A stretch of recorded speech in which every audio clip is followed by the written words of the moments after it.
Hey there, space enthusiasts. Welcome back to another video. देखा भाई की acting. Today we are exploring the fantastic universe. Today we are exploring the fantastic world of extraterrestrial life, the real life incidents that left us wondering, are we alone in this universe? Let's find out. तो भाई लोगों तो भाई आज है ना aliens पे बात हो रही है कर रहा हूँ एलियंस पे बात कर रहा हूँ, ठीक है। तो क्या एलियन सच में एग्जिस्ट करते हैं इस दुनिया में? दुनिया का क्या मतलब? दुनिया तो वर्ल्ड मतलब कि अर्थ तो छोटी सी है। वर्ल्ड दुनिया में से मतलब यूनिवर्स, मल्टीवर्स, ओमनीवर्स तो बहुत दूर, बहुत आगे पहुंच गए ओमनीवर्स।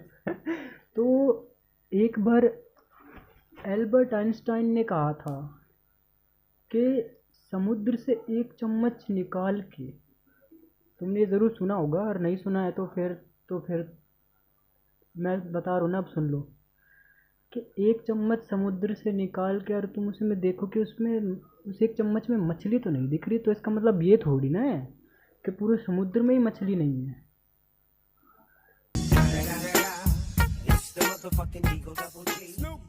है पॉइंट। तो उसका मतलब इतना बड़ो यूनिवर्स है, तो उस पूरे यूनिवर्स में हम सिर्फ छोटी सी जगह पे रह के, मतलब इस छोटी सी जगह पे, इस छोटी सी पृथ्वी पे हम पूरे यूनिवर्स में हम थोड़ी कह सको कि यूनिवर्स में एलियंस ना है। एलियंस मतलब दूसरे ग्रह का लोग, ठीक है। जैसे कि अगर मान लो हम ह्यूमंस किसी और प्लेनेट पे जाए ना, तो उस प्लेनेट पे जो लोग रहते हैं वो हमको एलियंस कहेंगे, यानी कि हम भी एलियंस ही हैं, ठीक है, उनके लिए। और अगर वो हमारे प्लेनेट पे आए तो हम उनको एलियन कहेंगे, समझ रहे हो ना। और अब तुम सोच रहे होंगे कि वो हमारे प्लेनेट पे आ क्यों नहीं रहे, या फिर हम उनके प्लेनेट पे जा क्यों नहीं रहे। वो इसलिए क्योंकि वो बहुत ज़्यादा दूर है, लाइट ईयर्स में है। लाइट ईयर मतलब समझते हो? लाइट ईयर मतलब लाइट की स्पीड से ट्रैवल करना है, वो भी 1 साल तक, उसको कहते हैं लाइट ईयर। एक लाइट ईयर, ठीक है, 1 साल तक लाइट की स्पीड से ट्रैवल करना है, और लाइट की स्पीड है 3 लाख किलोमीटर पर सेकेंड। समझ रहे हो? 3 लाख किलोमीटर 1 सेकेंड में, और 1 साल तक ट्रैवल करना है। उसने कहा है 1 लाइट ईयर।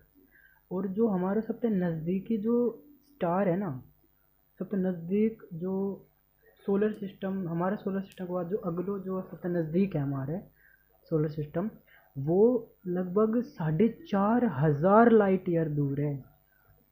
तो अब कोई है ऐसी स्पेसशिप जो इतनी स्पीड पे हमने पहुंचा दे कि हम किसी और का प्लेनेट पे हाय हेलो करके वापस आ जाओ, जैसे हम अपना मामा बुआ के जा मार हाय हेलो नमस्ते फिर वापस आ जाओ। मेरे पास पहला केस क्या है? तो पहला केस, ठीक है, केस व्हाट केस, तो है ना, बात तो है ना, पॉइंट तो है ना। तो एलियन कहीं ना कहीं तो है, ठीक है, बस वो उनके पास हो सकता है टेक्नोलॉजी ना हो कि वो हमारे तक पहुंच नहीं पा रहे, या फिर ऐसा भी हो सकता है कि वो हमारे पास ही हो, मतलब वो हम पे नज़र रख रहे हो और हमें पता ही ना हो। ऐसा भी हो सकता है, कुछ भी हो सकता है, हो सकता है, हो सकता है। साइंस में सब कुछ हो सकता है, और जब हो जाता है तो वो बल्ले बल्ले। तो एक बार है ना, नासा नासा तो पता है ना, नासा क्या होती है? अमेरिका की स्पेस रिसर्च ऑर्गेनाइजेशन है नासा। नासा की फुल फॉर्म है नेशनल नासा की फुल फॉर्म क्या है? नासा की फुल फॉर्म है national aeronautics and space administration, ठीक है। और हाँ इंडिया की पता है ना, नू मत कहीं इंडिया की ना पता, ओ इंडिया की ना भी रो तो फिर क्या कर रहा हो तुम, पढ़ाई पढ़ाई कुछ कर भी रहे हो। इंडिया की है ISRO, ISRO, Indian space research organisation.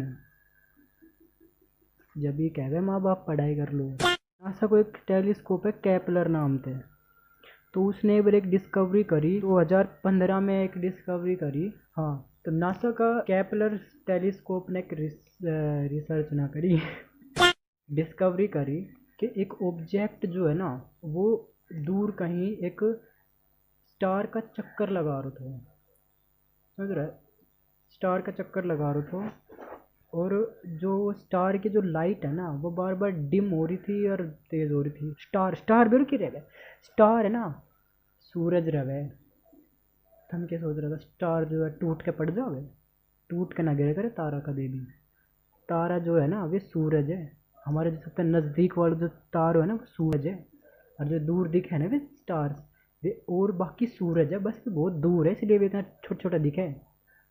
ठीक है, और वो टिमटिमावे क्यों है, वो टिमटिमावे है रिफ्रैक्शन की वजह से, जो हमारे एटमॉस्फेयर के लेयर्स की वजह से हो गया है रिफ्रैक्शन, उसकी वजह से वो टिमटिमाता हुआ सा दिखाई देगा, समझो। और टूटता तारा, जो तारा जो टूटता है वे तारा ना टूटे, वे जो है ना वे मीटियोर रवे, वे छोटा छोटा पत्थर रवे जो एटमॉस्फेयर में घुस जावे अर्थ के, और फिर वे जड़ जावे फ्रिक्शन की वजह से। ठीक है, तब वे ऐसा टूटता तारा दिखाई देगा। हाँ बाय द वे, कल और परसों मैंने 2 बार, मतलब कल देखो एक टूटता तारो ना, एक मीटियोर, और परसों देखो एक मीटियोर। और कल तो बहुत मस्त बात हुई, कल तो एक स्टार, नोट है टूटता तारा और मीटियोर, एक स्टार पहले एक जगह पे थो और फिर वो अचानक से दूर चलो गए और फिर गायब हो गए। तो पता ना वह क्या चीज़ थी, पर हाँ वो सच में दिखी थी मैंने, मैं बस छत पे हाँड रहा तो नहीं छत पे ठीक है, जब मैं वैसे भी ऊपर ही मुँह फाड़ तो रहा हूँ क्योंकि नीचे तो धुआं ही धुआं कुछ और तो दिखे ही नहीं, ऊपर ही थोड़ा बहुत कुछ दिख जावे। ठीक है, तो इसलिए ठीक है, ओके नेक्स्ट। तो उस केपलर ने की डिस्कवरी करी थी, पता बता दी ना, बता दी। हाँ, तो वो एक ऑर्बिट कर रहा था, तो तुमने पता है डायसन स्फीयर की रहे, डायसन स्फीयर रहे। हम जैसे मान लो हमारा सूरज है, हम सूरज के चारों तरफ है ना एक सोलर प्लेट की वो लगा दें, लेयर सिस्टम ऐसे बना के, लेयर लगा के पूरा सूरज तक उसकी एनर्जी खींचा। तो उस जो स्ट्रक्चर है ना सूरज का हम चारों तरफ बनाएंगे, उसने कहा डायसन स्फीयर, पूरी स्टार की एनर्जी ने वो जो है खींच के हुए है, पूरी स्टार की एनर्जी को यूज़ कर। हाँ, तो फिर वापस आते हैं उस ऑब्जेक्ट पे, जो ऑब्जेक्ट जो है केपलर ने डिस्कवर किया था। उस ऑब्जेक्ट का नाम उन्होंने नासा वालों ने रखा KIC, नॉट KFC, के आई सी 8462852। अब वो है ना, मतलब एक सेलेस्टियल ऑब्जेक्ट अलग था। सेलेस्टियल मतलब कि जो स्पेस में पत्थर डेब्रीज और ये सारी चीज़ रवनिंग है, सेलेस्टियल ऑब्जेक्ट का है। ठीक है, स्पेस में डायसन स्फीयर की तरह वो, जो उनकी लाइट जो है डिम डिम आ रही थी, मतलब जब वो घूमे ना डायसन स्फीयर, तो लाइट जो सन की जो जिस स्टार की जो लाइट है ना वो कम ज़्यादा हो रही थी, क्योंकि उसकी परछाई आ जाती है ना डायसन स्फीयर की, ऐसे जैसे मेरे चेहरे पर। हाँ, तो इस तरह फिर उन्होंने अनुमान लगाया कि ये कोई भाई एलियन ने बनाया मेगा स्ट्रक्चर है, एक डायसन स्फीयर। एस्ट्रोनोमर, अब एक एस्ट्रोनोमर, एस्ट्रोनोमर क्या था, अरे जो स्पेस में जो स्पेसशिप बैठ के जो स्पेस में जाते हैं ना, उन साइंटिस्ट को एस्ट्रोनॉट कहते हैं। जैसे वो साइंटिस्ट होते हैं व्हाटएवर, स्पेसशिप में बैठ के स्पेस में जाते हैं ना, वो होते हैं एस्ट्रोनॉट्स। तो भाई 2017 में एस्ट्रोनॉमर्स ने एक ऑब्जेक्ट मिलो जो सोलर सिस्टम पे चक्कर लगा रहा था भाई, उसको और उन्होंने उसको नाम रख दियो ओ मुआ मुआ मुआ मुआ भाई यो तो पहलो इंटरस्टेलर ऑब्जेक्ट था। इंटरस्टेलर मतलब जो सोलर सिस्टम से बाहर की चीज़ है, सोलर सिस्टम भी क्यों, गैलेक्सी तो बाहर की चीज़ है जो बहुत दूर से आई है, जो स्पेस यूनिवर्स में आते हैं। ठीक है, स्पेस में तो बहुत दूर से आई ना, उसे कहते हैं इंटरस्टेलर। उसकी जो शेप है वो कुछ अलग ही तरह की थी, और उसमें तो जो मोशन थी ना, motion, you know motion, ninth में आ जाए यार मोशन। तो मोशन, न्यूटन मोशन का 3 लॉ ना पढ़ा के पढ़ा। अरे भाई मोशन ना पढ़ो तो क्या पढ़ो। देख, फर्स्ट लॉ कहता है inertia. You know about inertia? Inertia is like जो चीज़ रुकी हुई है ना वो रुकी ही रहेगी, और जो चीज़ चल रही है वो चलती रहेगी। स्पेस में ऐसा ही होता है, क्योंकि स्पेस में कोई चीज़ नहीं है ना बीच, मतलब वो नहीं है, क्या कहते हैं, मीडियम नहीं है ना स्पेस में कोई जो उसको रोक सके चीज़ को। तो अगर स्पेस में कोई तुम पत्थर किसी स्पीड से फेंकोगे ना, वो हमेशा उसी स्पीड पे चलता रहेगा हमेशा, जब तक कोई और चीज़ उससे टकरा ना जाए। और कोई चीज़ अगर रुकी हुई है ना स्पेस में, वो हमेशा रुकी ही रहेगी तब जब तक कोई एक्सटर्नल फोर्स उस पर ना लगे। That is the first rule, first law, inertia, law of inertia. Okay, जो चीज़ चल रही है वो चलती रहेगी, जो चीज़ रुकी हुई है वो रुकी ही रहेगी। And second law of motion is force is equal to mass into acceleration with respect to time. ठीक है, फोर्स उतना ही ज़्यादा रहेगा जितना कि मास इंटू एक्सेलरेशन। समझ गए? मास ज़्यादा, एक्सेलरेशन, फोर्स भी ज़्यादा इंटू एक्सेलरेशन। और मास और ज़्यादा तो भी फोर्स ज़्यादा लगेगा। ठीक है, and vice versa. Third law of motion, action and reaction. You know, everyone know about that यार। Action and every action have a equal and opposite reaction. अगर तुम एक दीवार पे बॉल मारोगे ना, वो बॉल दीवार से टकरा के उसी स्पीड से वापस आएगी। ठीक है, टकरा के। अगर तुम अपने हाथ को दीवार में मारोगे ना, तो दीवार भी तुम्हारे हाथ को मारेगी, तभी तो चोट लग जाती है। तो every action have a reaction. Okay, so don't punch the wall. Okay, चोट लग सकती है। केस हो तो ओ मुआ मुआ। फिर मैंने सोचने लगा भाई ये कि तो motion, space, I mean shape, motion and shape दोनों यार की घनी दिक्कत दे रही है, तो ये तो वही एलियन को स्पेसशिप ही है। नू सोचने लगा था। ठीक है, अगली चीज, अब सबसे मस्त और नंबर वन चीज, सबसे मस्त और नंबर वन चीज क्या है? वाओ। वाओ, अगर हम सच में एलियन उलियन के बारे में सोचो ना, कि एलियन भी है दूसरी दुनिया में, एलियन दूसरी दुनिया मतलब किसी और प्लेनेट पे एलियन वगैरह, तो अगर तुमने वाव का बारे में ना बेरो तो फिर तो थम पढ़ाई कर लो बस, और इन चीज़ों पर ध्यान मत दो। ठीक है, wow is the number one signal from alien. 1977 में यो सिग्नल मिलो तो वाव को। ठीक है, वाव को सिग्नल ओहायो स्टेट में यो सिग्नल मिलो तो एक रेडियो टेलीस्कोप थे। वाव सिग्नल, ओहायो स्टेट यूनिवर्सिटी। और ये सिग्नल है ना 72 सेकेंड तक जो है रिसीव हुआ था। और ये सिग्नल बहुत ज़्यादा स्ट्रॉन्ग था, और ये जब डब्ड करोगे ना सिग्नल, तब पता चलो इस सिग्नल में तो वाव, WW वाव। ये मान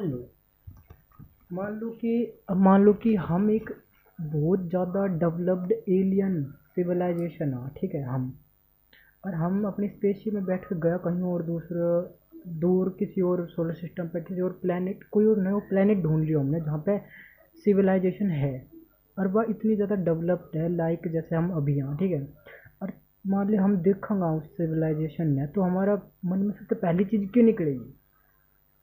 obviously wow, finally we did it. हमने ढूंढ ली एक मस्त इंटेलिजेंट सिविलाइजेशन, इंटेलिजेंट। और फिर इसके बाद ऐसा सिग्नल आज तक ना मिलो है, और ये सिग्नल लिए गए तो सेटी के द्वारा, SETI। तो सेटी है ना एक रिसर्च ऑर्गेनाइजेशन है जो एलियंस पर रिसर्च करे। सेटी की फुल फॉर्म है search for extra terrestrial intelligence. Extra terrestrial मतलब दूसरा ग्रह का जीव। अब भाई कंक्लूजन क्या निकला है? एलियन है ना है भाई, एलियन तो है, पर है ना ऐसा लग रहा है कि वे थोड़ो टाइम दे रहे हैं मारते कि हम थोड़ो और डेवलप हो जावा ताकि हम भी थोड़ी सी उनकी बराबरी कर पाओ ना। या फिर हो सके भी हमारे ऊपर कोई रिसर्च वगैरह कर रहा हो, या हो सके उनका पास इतनी टेक्नोलॉजी ना हो कि वे हमें ढूंढ ना पा रहा हो, है ना। ओह, अरे बस बहुत एलियन फूलियन हो गई, जाके घर जाके पढ़ लो, घर पे तो बैठा होगा, अब जाके पढ़ाई कर लो। कुछ ना धरो एलियन वूलियन आने में, जब मिलेगा तब मिल जाएगा।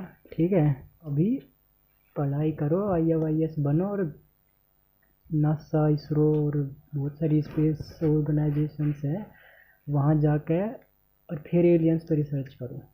Thanks for watching.